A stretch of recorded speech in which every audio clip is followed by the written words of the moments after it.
Hello, chickadees. So today we're going to continue our theme of power this week by asking our board for more information on what it means to clear childhood trauma and step into our true power. Come on in and join us.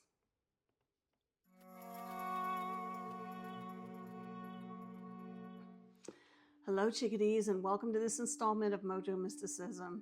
Today, we're going to continue to explore our theme about power, and specifically, we're going to ask the board for some insight and information about dealing with childhood trauma and how it helps us step into our power.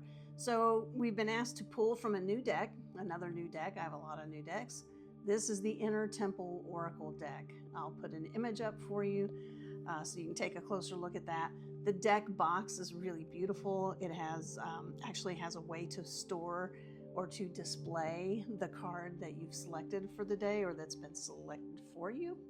And so it's just a beautiful set. I really enjoy it. So let's, without any further ado, let's just ask our board, what do we need to know about clearing childhood trauma so we can step into our power, which has been a big theme for this week. Our power. So what do we need to know? What do we need to know?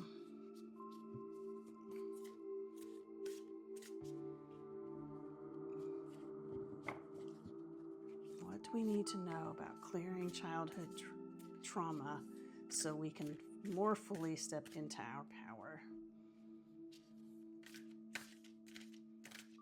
Up. Here we go. Let's see what we got here. All right, so we have a Chamber of Forgiveness. That's our card for today. Chamber of Forgiveness. So let me look this up and I will read it to you. Chamber of Forgiveness. This is part of the chamber suit. So the book says that goes along with the card. The reading says, there's no question that it's through our relationships, both with ourselves and others, that we grow the most. Through the disappointments, betrayals, heartaches, and heartbreaks, through growing apart and the inevitability of change, through all of this we grow. The Chamber of Forgiveness reminds us of our innate innocence and of the need to keep our heart tender towards ourselves and others, to soften the humble ourselves in our humanness. When the heart hurts, it wants to shut down, harden, and close itself off from the world. This is a normal reaction to the ache that comes with being human. The Chamber of Forgiveness is a card of heart healing and deep, deep compassion for yourself and others too. It invites us to find a way to keep our heart open through the hurt, the blame, the betrayal, the anger, and the shame. Not to shut down or close our heart over or harden ourselves from life. Our grief is evidence of how much we love, for it's impossible to live with an open heart and not experience hurt or grief. Forgiveness has a mysterious timing and you cannot rush it. But there comes a day, often, when after many tears have been shed and candles lit, the heart doesn't ache like it did before. We may find a softness in our voice where there was previously sharpness and pain. This is the energy of the Chamber of Forgiveness. It's a process that's unfolding within us always. And if this card appears for you, then chances are this process is intelligently unfolding within you too. So, if our question today was, what do we need to know about childhood trauma and our power? It is pretty clear that the board is telling us we take that trauma into the Chamber of Forgiveness, that we are compassionate and loving towards ourselves as we grieve that trauma in whatever way it shows up for you. It could be a new trauma. It could be one that you've had for a long time but you haven't quite let it breathe. You haven't let it speak to you and give you the messages and the learnings that it wants to give you. Or it could be an older childhood trauma with which you've danced with an awful lot and done an incredible amount of healing with, and still there's a little bit more to do.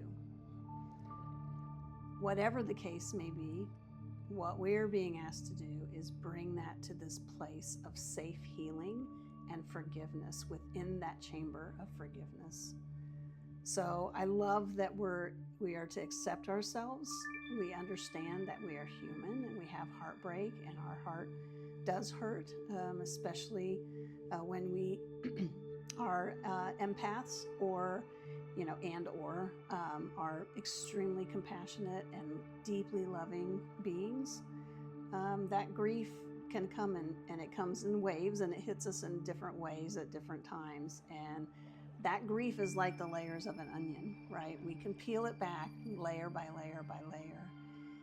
And yet there are times still when we feel like we've even done all the healing that could possibly be done. And yet something will come out of left field and be like, maybe there's a little bit more to do here. So that actually happened to me last week. So this is very, very timely for me personally. And I hope it is for you as well. So it doesn't mean that we start all over from ground zero, right? But we start where we're at with whatever that ache or pain is in our heart, whatever that grief is and how it shows up. And we take that into the chamber of forgiveness. And we extend that forgiveness to ourselves. We extend the grace, love, and compassion to ourselves as we go through the process. So let me know in the comments if this card speaks to you. Let me also know how you may connect the grieving process with stepping into your power. So we've had a few cards already this week that have talked about power and vulnerability being power. This is certainly very much related to that in my experience, and other ways that clearing these traumas and these subconscious challenges that we've had from our childhood can help free us to step more fully into our power. So I look forward to hearing from you. I hope you have a wonderful day, chickadees, and we will see you next time. Mwah.